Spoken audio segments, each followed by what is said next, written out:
Hello everyone, myself Prachi and welcome back to my channel. I hope आप सब लोग अच्छे होंगे, अपनी स्टडीज़ को अच्छे से एंजॉय कर रहे होंगे, अपनी लाइफ को भी अच्छे से एंजॉय कर रहे होंगे। And I am a CS professional student and this video is for how to complete our syllabus in time. Like हमारे बहुत सारे बैकलॉग्स हैं इस टाइम पे, काफ़ी सिलेबस पेंडिंग है, festivities are very very near and हमें समझ में नहीं आ रहा कि हम कैसे सारे बैकलॉग को भी कवर करें, उसके साथ साथ हम एक रिविजन भी कर लें। Is it possible?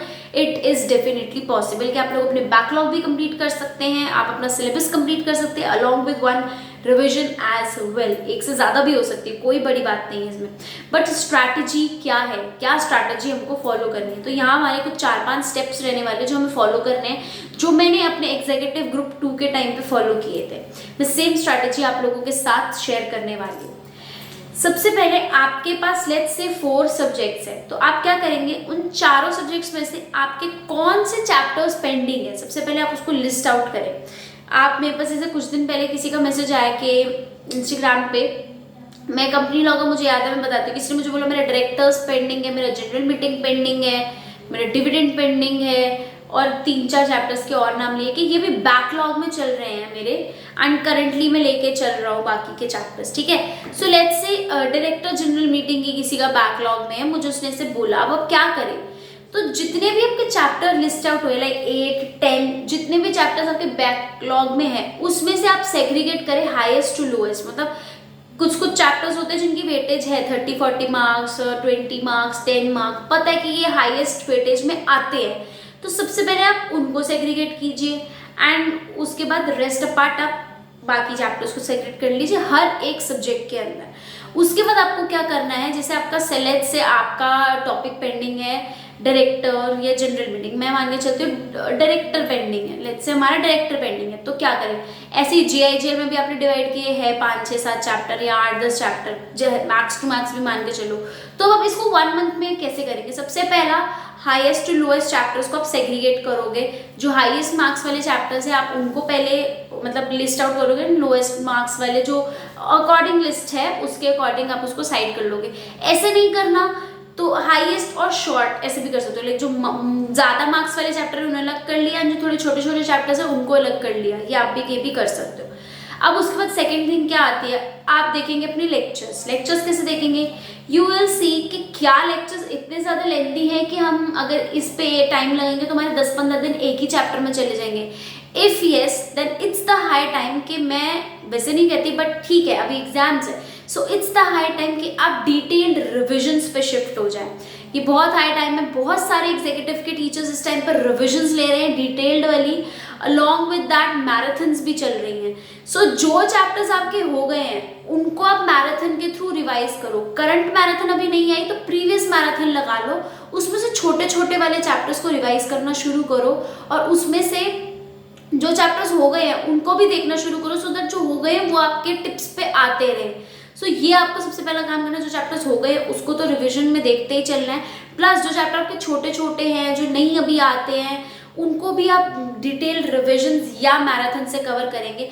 उससे कवर करने के बाद ही हाई रिस्पॉन्सिबिलिटी है कि आप मॉड्यूल खोलेंगे और एक बार चेक करेंगे कि आपने सारे टॉपिक्स गो थ्रू करे या नहीं करे। इनकेस कोई टॉपिक रहता है तो खुद सेल्फ रीड आउट आप उस टॉपिक को करेंगे। ठीक है, अब उसके बाद जो आपका मेन पार्ट आ जाता है जो कि इम्पॉर्टेंट है, दैट इज आपके शॉर्ट नोट्स। शॉर्ट नोट्स आपके पास होने चाहिए, बट अगर इस टाइम पे आपके पास शॉर्ट नोट्स नहीं है तो किसी न्यू नोट्स की तरफ शिफ्ट नहीं करना है।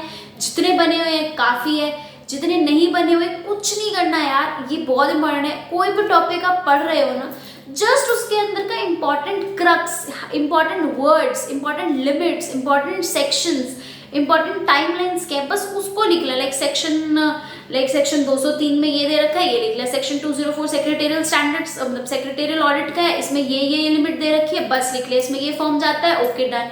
मतलब इस तरीके से जस्ट शॉर्ट लिख लो।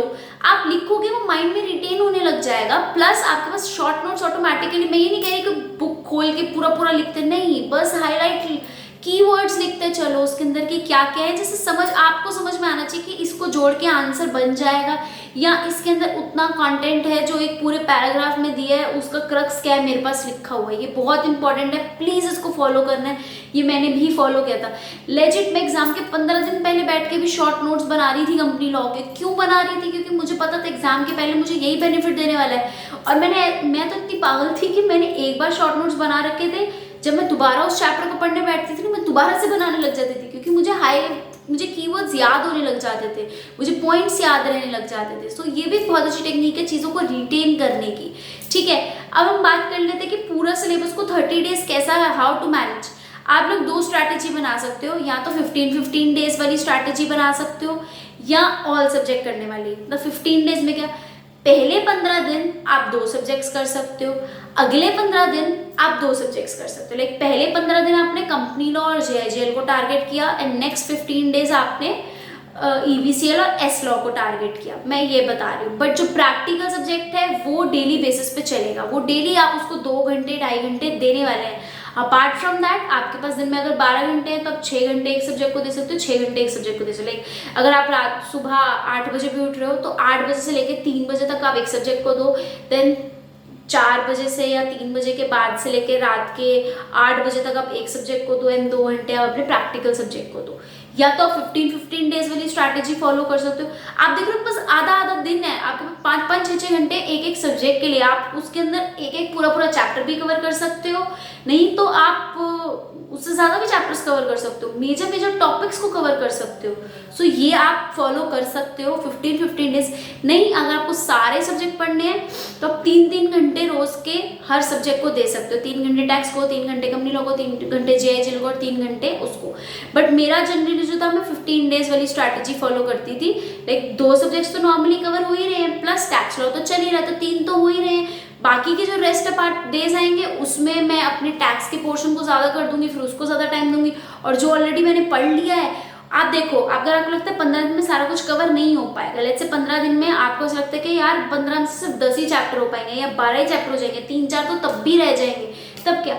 अरे यार, बट आपके जो रेस्ट डेज बच रहे हैं उसमें आप ये देखो ना कि आपके पास सिर्फ एक ही सब्जेक्ट बचा, बाकी का जो बचा आप वहाँ पे कवर कर सकते हो उसको साथ में, बट मेजर चंक आपका वहीं पे खत्म हो जाता है। सो आप अपनी कमी देखो कि आपका कौन से सब्जेक्ट पे थोड़ी सी कमांड है, बाकी कौन से 2 सब्जेक्ट ऐसे हैं जिसपे कमांड थोड़ी लूज है, उसको आप पहले लेके एंड बाकी को आप नेक्स्ट 15 डेज में लेके चल सकते हो।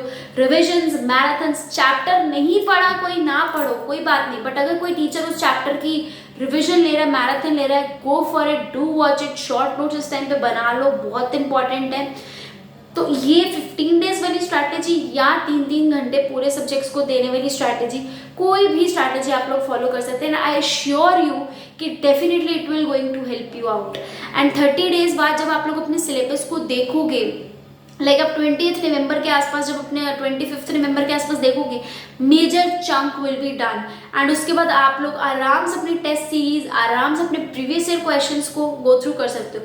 आप जैसे जैसे एक चैप्टर कंप्लीट करते जाओगे, इफ़ यू वांट, आप उस चैप्टर के प्रीवियस ईयर क्वेश्चंस खोल के देख सकते हो, आपसे आंसर्स बनेंगे ही बनेंगे। हाँ, बट जो टेक्निकल सब्जेक्ट्स है, केस स्टडीज वाले सब्जेक्ट है, उसमें प्लीज़ याद से कुछ हर टॉपिक का एक आधा तो केस लॉ मतलब केस स्टडी देखते हुए ही चलना, it will help you. I hope this video help कि आप कैसे 30 डेज में अपने आप को, अपने स्टडीज को प्लान आउट कर सकते हो, कैसे इन 30 डेज को आप लोग बेनिफिट में ला सकते हो, और कैसे 25th नवंबर के बाद still you will be like having like 20 to 25 days for revision. So I hope this video helps. आगे बहुत सारी स्ट्रैटेजीज आने वाली, बहुत टिप्स आने वाली, मैं आपके साथ शेयर करने वाली हूँ जो मैंने अपनी एग्जीक्यूटिव की जर्नी में फील किया था। I hope this video helps. See you in the next video. Till then take care, bye.